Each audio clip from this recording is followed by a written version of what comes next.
Hello dear students, welcome on my YouTube channel। स्वागत है आप सभी का मेरे YouTube चैनल पे।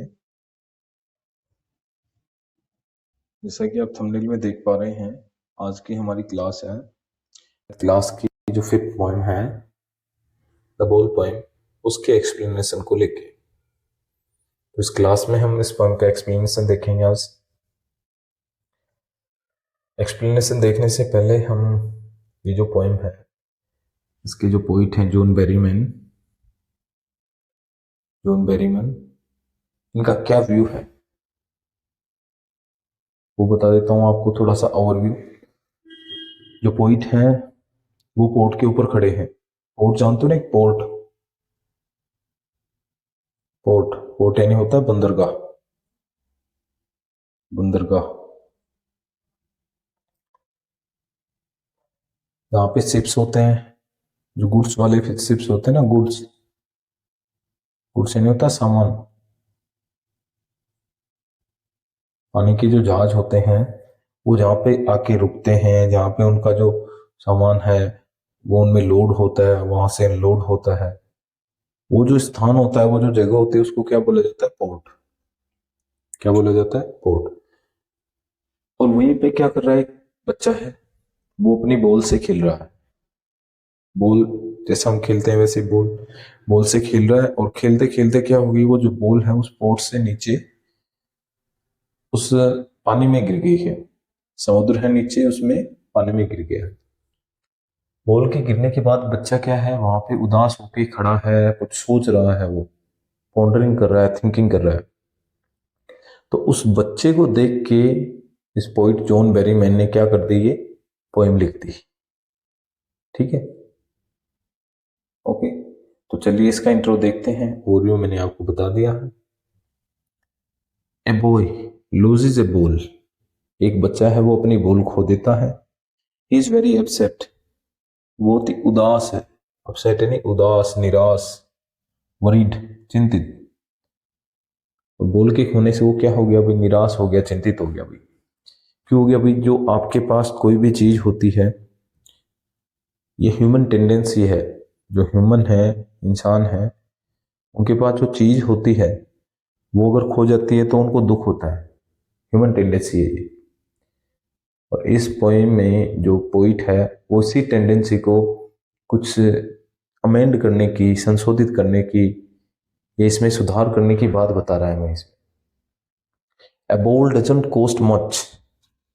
कोस्ट का मीनिंग होता है कोस्ट। एक तो ये कोस्ट है, एक मिनट, कोस्ट ये तो होती है वर्ब, और एक होता है COAST, ये होता है नाउन। ये कोस्ट होता है किनारा। इस कोस्ट का मीनिंग होता है कीमत होना। कीमत होना या मूल्य होना। कीमत होना या मूल्य होना, दोनों होमोफोन्स हैं। कोस्ट कोस्ट पढ़ेंगे इनको, कोस्ट ही दोनों को, लेकिन इनकी स्पेलिंग में और इनके जो मीनिंग है उनमें डिफरेंस है। इसकी मीनिंग क्या है? इसकी जो मीनिंग है, बोल है, उसकी कीमत ज्यादा नहीं होती है, दूसरी खरीदी जा सकती है। Nor it is difficult to buy another. और न ही ये बात नामुमकिन है कि दूसरी बॉल नहीं खरीदी जा सकती। मतलब न तो बॉल की कीमत ज्यादा होती है, और नहीं ऐसा है कि एक बार बॉल खरीद ली, वो खो गई, उसके बाद हम बॉल खरीद ही नहीं सकते। Why then is the boy so upset. लेकिन फिर भी जो बच्चा है वो इतना दुखी, उदास, निराश क्यों है? एक बोली तो खोई है उसकी। अगर वो घर वालों को जाके कहेगा तो उसको बोल दूसरी मिल जाएगी, लेकिन वो इतना दुखी क्यों है? Read the poem to see what the poet think has been lost. अब ये बात पढ़ने के लिए कवि के अनुसार कि उस बच्चे ने क्या खो दिया है, बच्चे ने क्या चीज लॉस्ट कर दी है, ये जानने के लिए आपको क्या करनी पड़ेगी? पोएम पढ़नी पड़ेगी। And what the boy has to learn from the experience of losing something. और इस बॉल के खोने का जो एक्सपीरियंस है बच्चे का, उससे बच्चे ने क्या सीखा, उसको क्या लेसन मिला, ये भी हमें इस पोएम में देखने को मिलेगा। पोइम को स्टार्ट करने से पहले इसकी जो ग्लोसरी है पहले वो देख लेते हैं। ये वर्ड्स हैं, इसमें बीच बीच में यूज होंगे। देखिए, O there are other balls, ऐसी लाइन आएगी, उसका मीनिंग क्या होगा? The word suggest that the loss is not important enough to worry about, कि इस दुनिया में और भी बुल हैं। इसका भावार्थ क्या है? इसका मीनिंग ये है कि जो चीज आपसे खो गई है, बिछड़ गई है, जो आपसे हट चुकी है, जो चीज, उसका आपके लिए कोई मतलब नहीं है, उसके बारे में चिंतित होना वेस्ट है। ठीक है, नेक्स्ट, सेकिंग ग्रीफ। सेकिंग ग्रीफ, सेकिंग ग्रीफ का मतलब, सेकिंग यानी होता है हिला देने वाला, थर्रा देने वाला, और ग्रीफ यानी होता है दुख। ग्रीफ यानी क्या होता है? ग्रीफ मीन्स होता है दुख, और इसका मतलब यहाँ पे क्या है? Sadness which greatly affect the boy. इसका मतलब है सैडनेस, इसने बच्चे को क्या कर लिया है? बहुत ज्यादा प्रभावित कर दिया। तो सैडनेस ने बच्चे को बहुत ज्यादा प्रभावित कर दिया। रिजिड, रिजिड यानी होता है स्टिफ, और इन दोनों का ही सिनोनिम होता है स्ट्रॉन्ग। और एक और होता है डिटरमाइंड। डिटरमाइंड यानी मजबूत, दृढ़ निश्चयी। इंट्रूड ऑन, इंट्रूड ऑन यानी होता है हस्तक्षेप करना। यहां पे देखिए क्या मीनिंग है? Here enter a situation where one is not welcome, ऐसी सिचुएशन में इंटर करना जहां पे आपका स्वागत नहीं किया जाए। जैसे देखो, पहले जब आपने खेला है या नहीं, मैं अपना एक्सपीरियंस बता रहा हूँ। जब हम गली में क्रिकेट खेल रहे होते थे, अभी भी ऐसा होता है, पहले हमारे साथ होता था, अब हम कर लेते हैं ऐसा कि कोई बच्चे मान लो क्रिकेट खेल रहे हैं, हम बीच में जाके कहेंगे बस मुझे 2 बॉल खेलने दो, 2 ही बॉल खेलूंगा, फिर मैं चला जाऊंगा। और वो 2 बॉल जब तक 2-4 ओवर पूरे नहीं होते ना, तब तक चलते ही रहते, बस 2 ओवर, बस 2 ओवर। तो ये कौन जो खेल रहा है ना, ऐसे जबरदस्ती खेल रहा है, वो क्या कर रहा है? इंट्रूड कर रहा है उन, और जो बच्चे हैं खेल रहे हैं उनकी गेम में क्या कर रहा है? वो इंट्रूड कर रहा है, हस्तक्षेप कर रहा है। इसी को क्या बोलते हैं? इंट्रूड। बच्चों का मन तो नहीं है मुझे गेम खिलाने का, लेकिन फिर भी क्या कर रहे हैं? वो खिला रहे हैं।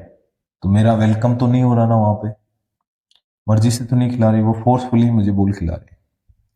ऐसी सिचुएशन यहां पे है। नेक्स्ट, अ डाइम। डाइम क्या होती है भाई? जो करेंसी है ना यूएस की, डॉलर,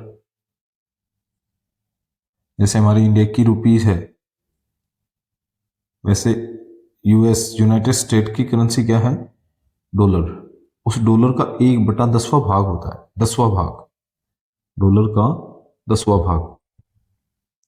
जैसे हमारे इंडिया की करेंसी क्या है? रुपीज है। 1 रुपए में कितने पैसे होते हैं? 1 रुपए में 100 पैसे होते हैं, 100 पैसे। तो इसका 10वां भाग कितना हो गया? 10 पैसे। वैसे ही करेंसी है ये डाइम। एक डाइम में मान सकते हैं आप कितने, एक डॉलर है, उसमें मान लो 10 डाइम होते हैं। क्या होते हैं? 10 dime. Next, desperate. Desperate means होता है होपलेस, आशा विहीन, आशा विहीन, न उम्मीद, विहीन, आशा विहीन, न उम्मीद, जिसकी उम्मीद ही न है, न हो, उसको बोलते हैं डेस्परेट, निराशाजनक। Epistemology of loss. एपिस्टोमोलॉजी होती है एक साइंटिफिक स्टडी होती है भाई, वैज्ञानिक अध्ययन है। और यहाँ पे किसका बताया जा रहा है? लॉस का। Understanding the nature of loss. Understanding यानी होता है समझना, नेचर यानी होती है प्रकृति, लॉस यानी होता है नुकसान। नुकसान की जो प्रवृत्ति होती है, प्रकृति है, उसको समझना। What is mean to loss something, कि किसी चीज को खोने का मतलब क्या होता है। और ये किसको पता होगा? जिसने कोई चीज खोई है, जिसने कोई चीज खोई है उसी को मतलब पता होगा। तो ये एपिस्टोमोलॉजी है लॉस की, ये हर कोई नहीं समझ सकता भाई। लॉस की एपिस्टोमोलॉजी केवल वही व्यक्ति समझ सकते हैं जिनको कोई लॉस हुआ है। नीचे एपिस्टोमोलॉजी अकेला आ रहा है, देखिए क्या होता है एपिस्टोमोलॉजी। एपिस्टोमोलॉजी ग्रीक वर्ड एपिस्टेम से बना है, जिसका मतलब होता है इंग्लिश में नॉलेज, ज्ञान। Comes from epistemology, the word meaning to understand, to know. समझना या जानना। The Greek word episteme means knowledge, it come from is the study of nature of knowledge itself. ये क्या होती है? किसी भी चीज का जो नेचर होता है, प्रकृति होती है, उसका ज्ञान लेना ही क्या है? एपिस्टेमोलॉजी है। जैसे मान लो आपके सामने बोर्ड लगा है, आपकी क्लास में बोर्ड होता है, ब्लैक बोर्ड। अब आपको केवल ये नाम ही पता है, ब्लैक बोर्ड। क्या पता है? ये नाम ही पता है। ये वर्ड कहां से आया, किसने यूज किया, सबसे पहले किसने प्रयोग किया, ये सब चीजें जानना क्या है? उसकी एपिस्टेमोलॉजी। कहां से शुरू हुआ वो, ये सारी चीजें किस में आएंगी? Epistemology. So now let's start our poem. Poem शुरू करते हैं। और पहले बता दूं, ये जो पोएम है फ्री वर्स में है, इसमें क्या नहीं है? राइम स्कीम नहीं है भाई।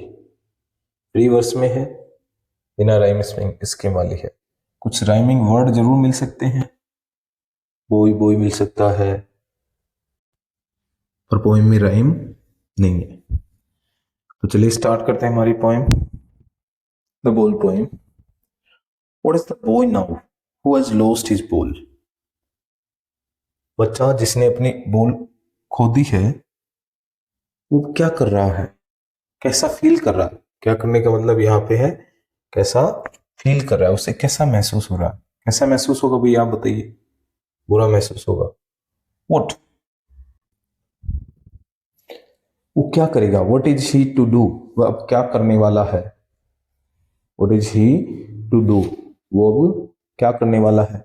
ऐसा, अब राइटर कह रहा है, राइटर ने उस बच्चे की जो बॉल है उसको पानी में गिरते हुए देखा। उसके बाद में राइटर कह रहा है कि बच्चा अब क्या करेगा? ऐसा मैंने देखा, it go merrily bouncing. It बच्चे के लिए आया या बॉल के लिए आया भाई? किसके लिए आया इट? बॉय और बॉल, ये इट है, बॉय के लिए नहीं है, बॉल के लिए है। कि मैंने उसे देखा, बॉल को, गो मैरीली। मैरीली यानी होता है खुशी से, खुशी से, प्रसन्नता से, प्रसन्नता से, प्रसन्नता से। राइटर कह रहा है कि मैंने उस बॉल को खुशी से, प्रसन्नता से जाते हुए देखा, बाउंसिंग करते हुए। ऐसे बाउंस करते हैं ना, जिसको हम टब्बा खाना बोलते हैं ना, वैसे उछलते हुए जा रही है बॉल डाउन द स्ट्रीट, गली में। एंड देन मैरीली ओवर, और फिर वहां से उछल के, खुशी से उछल के, there it is in the water, और फिर वो कहां कूद गई? बॉल पानी में कूद गई। बॉल कहां पे कूद गई? पानी में। इतनी, ये वाली बात है। इस बात को देख के फिर बाद में पोइट ने कौन सी बात कही है? ऊपर वाली, ये वाली बात, कि अब बच्चे की सिचुएशन कैसी होगी, बच्चा कैसा फील करेगा। क्यों? क्योंकि थोड़ी देर पहले बच्चा खुशी से, उसकी बॉल भी खुशी से। अब देखो, बॉल है, उसको एनिमेट थिंग बताया जा रहा है। जो बॉल है वो नॉन लिविंग थिंग है, और नॉन लिविंग थिंग को क्या बता दिया? ह्यूमन की तरह वो क्या कर रही है? मेरे लिए बाउंसिंग कर रही है, उछल रही है, जा भी रही है। तो बताइए भाई, इसमें पर्सोनिफिकेशन होगा या नहीं? इस लाइन में पर्सोनिफिकेशन, जो फिगर ऑफ स्पीच है, वो होगा या नहीं? कमेंट करके बताना है आपको। फिर इसका डिस्क्रिप्शन अगली क्लास में बताएंगे आपको, होगा या नहीं। होगा तो क्यों होगा, और नहीं होगा तो क्यों नहीं होगा। ठीक है। तो राइटर कह रहा है कि मैंने बच्चे की बॉल को मेरे लिए खुशी से बाउंसिंग करते हुए, गली में जाते हुए, और फिर वहां से उछलते हुए पानी में गिरते हुए देखा। कहाँ चली गई बॉल? पानी में। No use to say o other, there are other balls. और अब जो पोइट है वो खुद ही कह रहा है, नो यूज टू से, अब ये कहने का कोई मतलब नहीं है, o there are other balls, and ultimate seeking grief fixes the boys as he stands rigid, बिल्कुल कठोर होके, कठोर, मजबूत, मजबूत।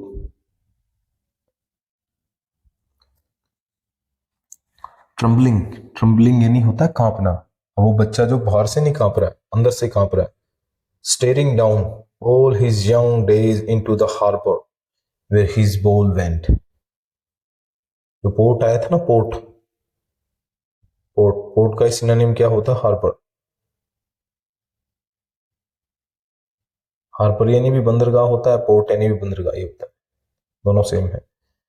राइटर जो पोइट है वो कह रहा है कि अब उस बच्चे को जिसने बॉल खो दी है ना, उसको ये बात कहने का कोई मतलब नहीं है कि इस दुनिया में और भी बॉल है,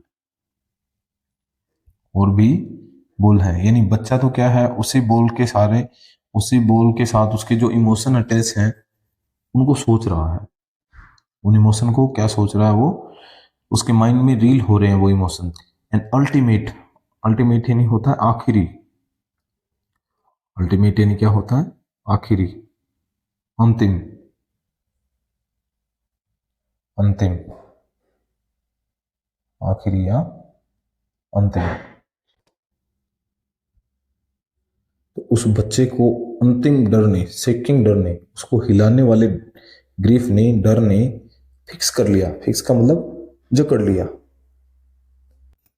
an ultimate shaking grief fixes the boy. बच्चे को झकझोर कर देने वाले, अपनी जकड़ में जकड़ने वाले डर ने क्या कर लिया? जकड़ लिया। एज ही स्टैंड रिजिड, क्यों राइटर को ऐसा क्यों लगा कि उसको जकड़ लिया गया? यहां पे जो एज है इसका मतलब है क्योंकि, क्योंकि ही स्टैंड्स रिजिड, वो वहां पे कैसा खड़ा है? बिल्कुल कठोर होके खड़ा है, मूर्ति की तरह। ट्रेम्बलिंग, मूर्ति हिलती नहीं है, लेकिन बच्चे के बारे में बता रहा है वो ट्रेम्बलिंग कर रहा है, बाहर से नहीं है, कठोर होके खड़ा है, स्टेयर कर रहा है बॉल को। स्टेयरिंग डाउन, नीचे जहां बॉल गई है ना उसकी, वहां देख रहा है। देख रहा है तो राइटर, ऐसा ये जो पोइट है वो समझ रहा है कि जो बच्चा है वो क्या कर रहा है? अंदर से बिल्कुल कांप रहा है। बाहर भले ही वो क्या है? रिजिड है, लेकिन अंदर से कांप रहा है। All his young days into the harbour where his ball went. और वो अपने दिमाग में क्या कर रहा है? उन सारे पुराने दिनों को, अपने बचपन के जितने भी दिन उसने उस बॉल के साथ बिताए थे ना, उन सब डेज को रिमेंबर कर रहा है, रिकॉल कर रहा है। यानी अपना क्या शो कर रहा है बॉल के साथ? Emotional attachment. क्या शो कर रहा है? Emotional attachment. इन लाइन में पोइट कहना चाह रहा है कि हमारे पास जो भी चीजें होती हैं जिनका हम वर्षों से यूज कर रहे हैं या हमारे पास है, भले ही वो क्या, भले ही वो चीजें क्या हो, नॉन लिविंग हो, कैसे भी चीजें हो, लेकिन हमारा इमोशनल अटैचमेंट उनसे हो ही जाता है। और जब वो खोती हैं, हमसे दूर होती हैं, तो क्या होता है फिर? ऐसा ही सेकिंग ग्रीफ हमें क्या कर लेता है? फिक्स कर लेता है। ऐसा ही किसके साथ हो रहा है? बच्चे के साथ। हिज बॉल वेंट, जहां पे उसकी बॉल गई है वो वहां क्या कर रहा है? स्टेयर कर रहा है। I would not intrude on him. जो पोइट है वो कह रहा है कि वो उस बॉल को देख रहा है, अपने जो पुराने डेज हैं बॉल के साथ बिताए हुए, उनको रिकॉल कर रहा है, रिमेंबर कर रहा है। अपना इमोशन है, इमोशनल अटैचमेंट है, वो शो कर रहा है। तो राइटर कह रहा है कि मैं उसको इंट्रूड नहीं करूंगा। वो सोच रहा है, जो भी सोच रहा है, मैं उसको बीच में नहीं टोकूंगा, हस्तक्षेप नहीं करूंगा। A dime another ball is worthless, कि एक 10 डाइम की जो बॉल है, एक डाइम की बॉल यानी डॉलर का जो 10वां हिस्सा है, एक डाइम की जो बॉल है, अब उस बच्चे के लिए क्या है? वर्थलेस है। वर्थलेस यानी क्या होता है? वर्थ यानी भी मूल्य ही होता है भाई, मूल्य या कीमत, कीमत। और लेस जुड़ते ही क्या हो जाएगी? वो विहीन, विहीन। और कीमत विहीन होता है यानी शून्य, न के बराबर,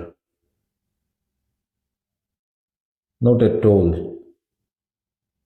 ऑल, न के बराबर होना। अब एक डाइम की, देखो, एक डाइम की जो बॉल है उसके लिए क्या है? न के बराबर है। यानी अब उसको चाहिए आप 1000 बॉल ला के दे दो, उस बच्चे को चाहिए आप क्या कर दो? 1000 बॉल ला के दे दो, लेकिन जैसा इमोशनल अटैचमेंट उसका उस बॉल के साथ था, जो बॉल पानी में गिर गई है, वैसा और बॉल्स के साथ बनना मुश्किल है। Now he senses first responsibility in a world of possessions. और उस बॉल के खोने पे उस बच्चे को क्या महसूस हुआ? रिस्पॉन्सिबिलिटी महसूस हुई। किसकी? पोजीशन की, पोजीशन ये नहीं होता, आधिपत्य, आधिपत्य या अधिकार, अधिकार, कोई चीज आपके पास में है उस पर आपका अधिकार है, वो वाला है पोजीशन। कि इस अधिकार के आधिपत्य वाले इस दुनिया में, इस संसार में बच्चे को क्या महसूस हो रही है, उसकी पहले रिस्पॉन्सिबिलिटी महसूस हो रही है कि जो बॉल उसके पास थी वो अब खो गई है, बॉल है उसके पास थी अब खो गई है। तो अब उसको क्या हो रहा है, बुरा फील हो रहा है, रिस्पॉन्सिबिलिटी फील हो रही है कि ये बॉल मेरी थी, मुझे इसे ध्यान से रखना चाहिए था, संभाल के रखना चाहिए था। इन लाइंस में पोइट बताना चाह रहा है कि कोई भी वस्तु होती है उसकी जो कीमत होती है ना, कीमत होती है वो उसके जाने के बाद ही पता चलती है। बहुत से मेरे स्टूडेंट ऐसे हैं जो इस बात को समझ गए हैं कि कोई भी चीज होती है उसकी कीमत उसके जाने के बाद ही पता चलती है।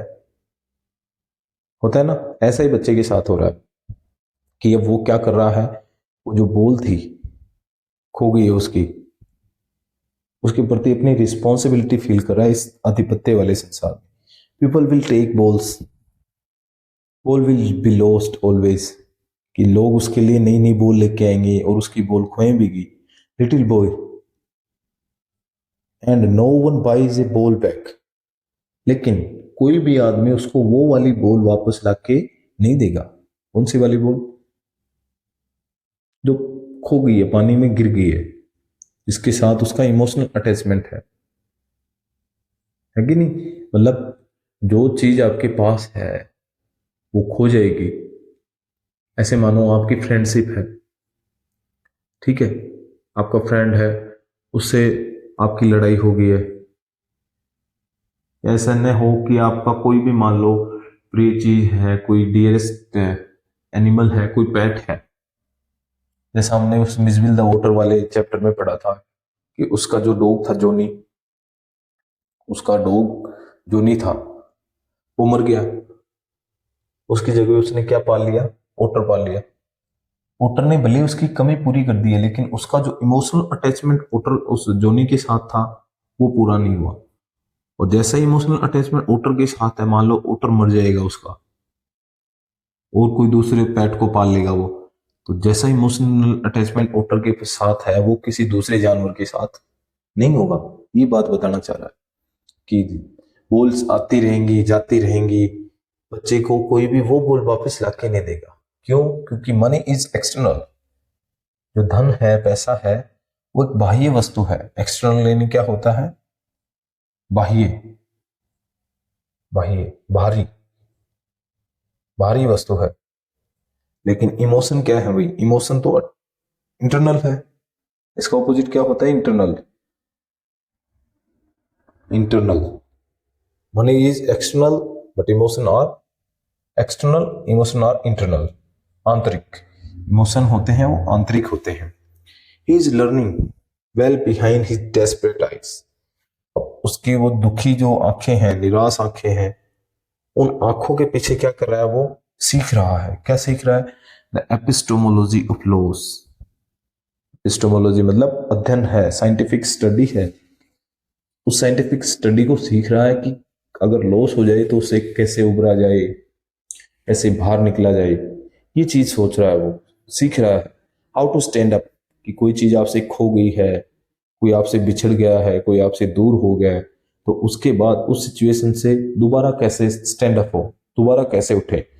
Knowing what every man must one day know, और वो अब वो चीज सीख रहा है बच्चा जो हर आदमी को एक दिन सीखनी है।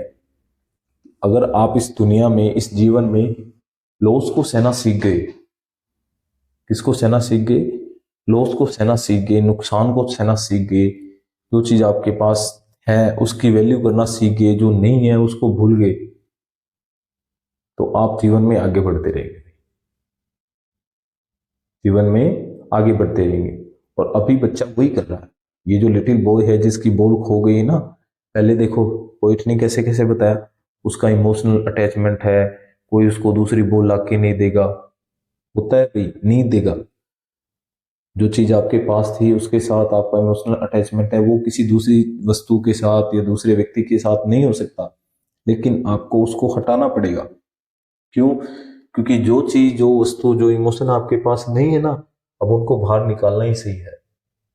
ये बात पोइट कह रहा है कि knowing what every man must one day know and most know many days how to stand up। और ये लॉस से,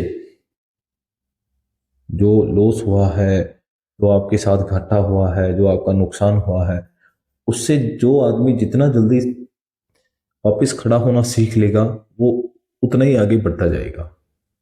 अब ये खड़ा होना कुछ लोग बहुत पहले सीख लेते हैं, कुछ लोग सीख रहे होते हैं, और ये सीखना सबको है। एक ना एक दिन सबको इस लॉस से उबरने की जो क्षमता है, दोबारा से खड़े होने की जो क्षमता है, वो एक ना एक दिन सीखनी होती है। ठीक है। इस प्रकार से जॉन बेरीमैन ने क्या बताया, देखिए जॉन बेरीमैन ने इस पोएम में ये बताया बच्चे के माध्यम से और उसकी बोल के थ्रू कि जो चीज आपके पास है उसकी वैल्यू करना सीखें। जो चीज आपसे, आपके पास नहीं है, आपसे खो गई है, आपसे बिछड़ गई है, उस पे रोना व्यर्थ है, पे रोना व्यर्थ है। और इंसान के पास, इंसान की टेंडेंसी ऐसी ही होती है, इंसान के पास जो कुछ होता है वो उसको तो मिट्टी समझता है, और जो उसको नहीं मिला है उसको क्या समझता है, वो सोना। सिखावत है भाई, जो आपके पास में है वो तो मिट्टी, जो आपके पास में नहीं है वो सोना। हमारी भाषा में इसको क्या बोलते हैं, दूसरों की थाली में ही घी ज्यादा लगता है ना। आप भले ही दूसरों से ज्यादा खा रहे हैं, लेकिन दूसरों की थाली को देखने पे ऐसा लगेगा कि ये तो मेरे से ज्यादा खा। तो पोइट ने यही कहा है कि जो चीज आपसे खो गई है, बिछुड़ गई है, उस पर रोना व्यर्थ है। उस चीज के खोने के बाद आप जितना जल्दी दोबारा उठ के खड़े होके स्ट्रगल करने लग जाएंगे, दोबारा लाइफ को रन करेंगे, उतना ही आपके लिए क्या रहेगा, बेहतर रहेगा। क्योंकि लॉस इस जीवन में सबको सहना है। कोई भी व्यक्ति हो, उसको इस जीवन में किसी ना किसी तरह का लॉस तो सहना ही है। लॉस होगा, सबको होता है भाई लॉस। उस लॉस से जो व्यक्ति जितना जल्दी उठेगा वो आगे बढ़ता रहेगा। और लॉस सबको होता है, तो एक ना एक दिन ये सबको सीखना ही है। अल्टीमेट है ये, आखिर में जाके सबको क्या करना होता है, इस लॉस को लर्न करना पड़ता है। तो इस प्रकार से आपकी ये जो छोटी सी पोइम थी वो कंप्लीट हो गई है। बच्चे ने भी लॉस से उबरना सीख लिया है। स्टैंड अप का मतलब दोबारा से खड़ा होना, दोबारा खड़ा होना, खड़ा होना या उबरना, या नुकसान से उबरना, क्या कह सकते हैं हम, नुकसान से उबरना। और ये एक ना एक दिन सबको सीखना है। और बच्चे ने वो जो बोल है ना, उसको खोते ही सीख लिया। अब देखो, भले ही बच्चे का उस बोल के साथ इमोशनल अटैचमेंट है, लेकिन बोल क्या नहीं है, इतनी इंपॉर्टेंट नहीं है। इमोशनल अटैचमेंट जरूर है, लेकिन बच्चे की क्या नहीं है, इमोशनल अटैचमेंट के साथ में वो जो बोल है वो इतनी महंगी वस्तु या इतनी उसके लिए ऐसी थिंग भी नहीं है कि बच्चा जीना ही छोड़ दे। कई बार जीवन में ऐसे भी लॉस होते हैं कि लोग जीने की इच्छा ही त्याग देते हैं।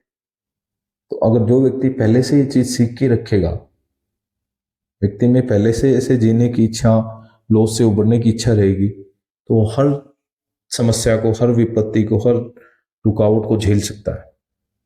ये बात पोइट इस पोएम में कहना चाह रही है। ठीक है, तो क्लास अच्छी लग रही है तो आप चैनल को सब्सक्राइब करें, क्लास को लाइक करें, शेयर करें, कमेंट करें। कमेंट तो कोई करता ही नहीं है भाई, या तो आप देखते नहीं है क्लास, या फिर आपको कोई समस्या ही नहीं हो रही है, सारी क्लास बहुत अच्छे से समझ में आ रही है। चलो, मैं तो यही उम्मीद करता हूँ कि आपको बहुत अच्छे से समझ में आई क्लास, भले आप कमेंट ना करें। तो इसी उम्मीद के साथ मिलते हैं आपसे अगली क्लास में। तब तक के लिए टेक केयर, गुड बाय।